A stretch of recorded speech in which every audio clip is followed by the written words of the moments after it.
জানো তো, আজকে না তোমাদের সঙ্গে কিন্তু দারুণ দুটো মজাদার রেসিপি শেয়ার করব। দেখে নিশ্চয়ই বুঝতে পারছো। আজকে শেয়ার করব চিকেন হরিয়ালি কাবাব আর রেশমি কাবাবের রেসিপি।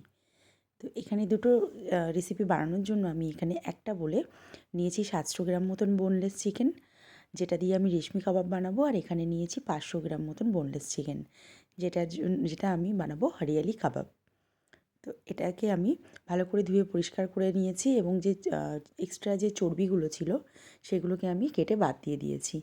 এবার আমি এটাকে ম্যারিনেট করে নেব একটা মশলা দিয়ে। সেই মশলাটার মধ্যে আছে আদা রসুন, লাল লঙ্কার গুঁড়ো আছে সামান্য পরিমাণ, গোলমরিচটা একটু বেশি আছে, আর আছে জিরের গুঁড়ো, ধনের গুঁড়ো আর গরম মশলা, ভিনিগারও আছে একটু। সেটা দিয়ে আমি একটা মিহি পেস্ট বানিয়ে নিয়েছি, যেটা থেকে 2 চামচ মতন নিয়ে আমি এগুলোকে ম্যারিনেট করে রাখবো। তোমরা কিন্তু চাইলে এটাকে ম্যারিনেট করে রাখতে পারো, ওভারনাইটও ম্যারিনেট করে রাখতে পারো। তবে সেক্ষেত্রে যেটা আমি হরিয়ালি কাবাব বানাবো তার জন্য আমি যে সেকেন্ড কোটিংটা করব গ্রিন, সেটা কিন্তু সারা রাত তোমরা নাও রাখতে পারো। সেটা তোমরা আধা ঘন্টার জন্য, মানে যখন এটা বানাবে সেই সময়ের জন্যই কিন্তু করে নিতে পারো। তো দেখো আমার ম্যারিনেট করাটা হয়ে গেছে। এবার আমি এটা ফ্রিজে রেখে দেবো। এটা আমি ওভারনাইট রাখিনি। আর যেটা হরিয়ালি কাবাব বানাবো সেখানে আমি দিয়ে দিলাম 2 চামচ পরিমাণ মাস্টার্ড অয়েল। আর যেটা রেশমি কাবাব তার মধ্যে আমি দেবো না। তো এইভাবে আমি ম্যারিনেটটা করে নিয়েছি। এটাকে এবার আমি ফ্রিজে রেখে দেবো। আর হরিয়ালি কাবাব যেটা বানাবো, যেহেতু আমি বেশিক্ষণ রাখবো না, তার জন্য আমি এখনই এই যে একটা গ্রিন কালার পেস্ট দেখতে পাচ্ছ, এটার মধ্যে আছে ধনেপাতা আর পেঁয়াজ পাতা, যেটাকে আমি গরম জলের মধ্যে লবণ দিয়ে হালকা একটু ভাপিয়ে নিয়েছি। ভাপিয়ে জলটা ফেলে দিয়েছি। তাহলে কি হয়, তুমি নিশ্চয়ই জানো যারা কম বেশি রান্নাবান্না করো, যে গ্রিন কালারটা খুব সুন্দর আসে, তার জন্য এটা করা। তো এটা আমি মাখিয়ে রেখে দেবো। যেহেতু আমি ইনস্ট্যান্ট মানে ধরো আমি সন্ধেবেলা বানাবো, তার জন্য আমি দুপুরবেলা এগুলোকে প্রসেসিংগুলো আমি করে রেখেছিলাম। তো এটাকে আমি ফ্রিজে রেখে দিলাম। দেখো ফ্রিজে রাখার পরে আমি চলে এসেছি এটাকে নিয়ে, যেটা আমি বানাবো রেশমি কাবাব। তো রেশমি কাবাবের জন্য আমি এখানে 2 চামচ পরিমাণ টক দই নিয়ে নিচ্ছি। আর দেবো একটু আমুল দুধ। তোমরা চাইলে ফ্রেশ ক্রিম অ্যাড করতে পারো, আমি ফ্রেশ ক্রিমের বদলে আমি আমুল দুধ দিয়েছি। তোমরা এটাকে স্কিপ করে ফ্রেশ ক্রিমও অ্যাড করতে পারো। তো এটা দিয়ে সুন্দর করে আমি ম্যারিনেট করে রেখে দেবো।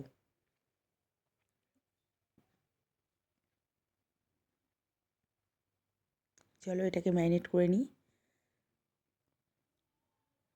দেখো এইভাবে আমি ম্যারিনেট করে নিয়েছি এটাকে।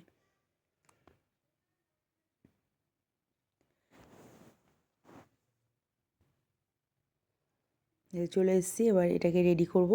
আমার কিন্তু প্রায় 5 থেকে 6 ঘন্টা মতন আমি এটা ফ্রিজে রেখেছিলাম, তার জন্য না খুব সুন্দর সফট হয়েছিল। এবার এই যে কাঠিগুলো দেখছো, এগুলোর মধ্যে আমি এটাকে গেঁথে নেব। তোমরা তো জানো সবাই মোটামুটি এখন কাবাবটা খুবই পছন্দ করে। তো যারা পছন্দ করো, যারা খাও, তারা তো জানোই কীভাবে করতে হয়। তো দেখো এইভাবে আমি সমস্ত কাবাবগুলোকে আলাদা আলাদা করে রেডি করে নিয়েছি। এবার চলো প্রসেসটা দেখাবো। জানো তো, এই রান্নাটা খেয়ে না আমার হাজব্যান্ড বলছে, তুমি না এমন শীতকালে এরকমই অয়েল ছাড়া, যেহেতু এটাতে সামান্য অয়েল আছে, তো এরকম না বানিয়ে রেখে দিও না মাঝে মধ্যেই রাতে। ঠিক আছে, রাখবো। তো দেখো এখানে আমি একটা ফ্রাইং প্যান নিয়ে নিয়েছি, যাতে আমি জাস্ট একটু সাদা অয়েল ব্রাশ করে নিয়েছি, বেশি কিন্তু দিইনি। অয়েলটা গরম হয়ে গেলে আমি, হ্যাঁ এখানে আমি না ওই তাওয়াটাতে আমার হচ্ছিল না, এই কাবাবগুলো একটু বড় সাইজ হয়ে গেছিলো কাঠিগুলো, তার জন্য আমার কাছে একটা ধোসা মেকার ছিল, বড় ফ্রাইং প্যান, সেটা আমি নিয়ে নিয়েছি। তো সেখানে এটা খুব সুন্দরভাবে সেট হয়ে গেছে। দেখো তোমরা চাইলে এখানে বাটারও দিতে পারো, বাটারও ব্রাশ করে নিতে পারো। আমি বাটারটা পরে অ্যাড করব, তার জন্য এখানে রিফাইন অয়েল দিয়েছি। দেখো একে একে আমি প্রথমে দিয়ে দিয়েছি রেশমি কাবাবগুলো। এবার এগুলোকে দিয়ে আমি এটাকে ঢেকে রাখবো। ঢেকে জাস্ট একটু বয়েল হয়ে যাবে। সফটনেসটা কিন্তু খুব সুন্দর হয়। দেখো প্রথমবার আমার হয়ে গেছে, আমি এটাকে ঢেকে দিয়েছিলাম। এবার একটা পিঠ আমার হয়ে গেছে, এরকম ব্রাউন কালার এসে গেছে। তো এইভাবে আমি সবগুলোকে রেডি করে নেব।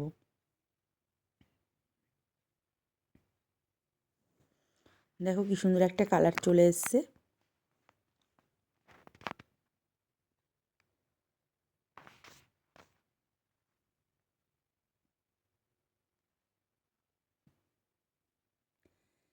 এবার আমি এখানে দেখো হরিয়ালি কাবাবগুলোকে ওই সেম প্রসেসেই আমি কিন্তু ওই ফ্রাইং প্যানের মধ্যেই দিয়ে দিয়েছি, দিয়ে এটাকেও কিন্তু সুন্দরভাবে করে নিয়েছি।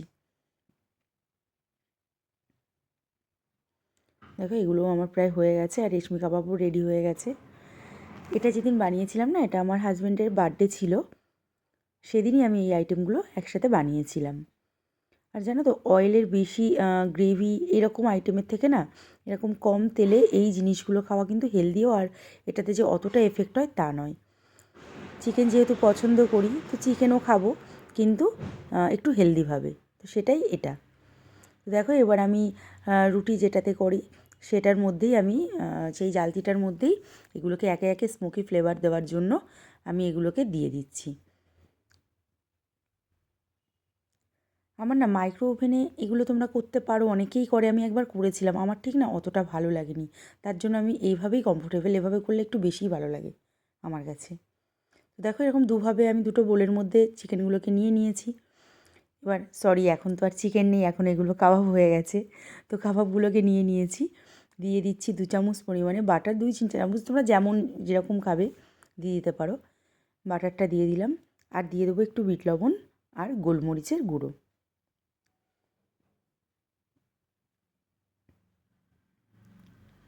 তোমরা কিন্তু এইভাবে অবশ্যই ট্রাই করো, দেখবে ভীষণ ভালো লাগে, টেস্টি লাগে।